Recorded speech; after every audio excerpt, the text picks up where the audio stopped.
Lawmakers might be unable to come to a consensus about how to address gun violence, but this company is making a major change to its gun policy.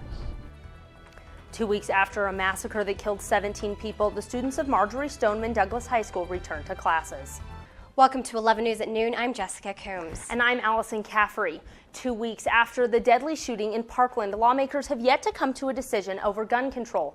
The CEO of Dick's Sporting Goods decided to take a stand.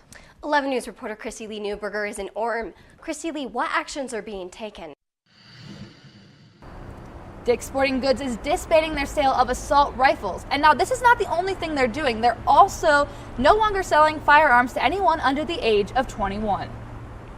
CEO of Dick's Sporting Goods store, Edward Stack, is a supporter of the Second Amendment, a supporter who knows that enough is enough. Our hearts went out to those kids and to their parents, and everybody talks about thoughts and prayers going out to them, and that's great.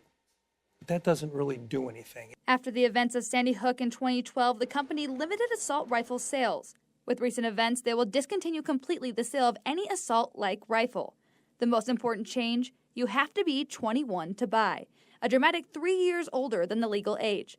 Dick's will also discontinue the sale of high-capacity magazines. Stack says he isn't worried about the backlash. If these kids are brave enough to organize and do what they're doing, then we should be brave enough to take this stand. Customers we talked to outside Dick's were in full support of the change. Thank goodness Dick's has come forward and done something that was just common sense. I am all for that. Nicholas Cruz, the individual responsible for the death of 17 students in Florida, once purchased a rifle at Dick's last year. And we looked at that and found out that we did this. We had a pit in our stomach and said, we don't want to be a part of this story. The rifle in question was not used during the shooting, but the possibility was enough for Stack. Unlike other companies tied with the NRA, Dick's is openly tying their choices to the actions of Florida.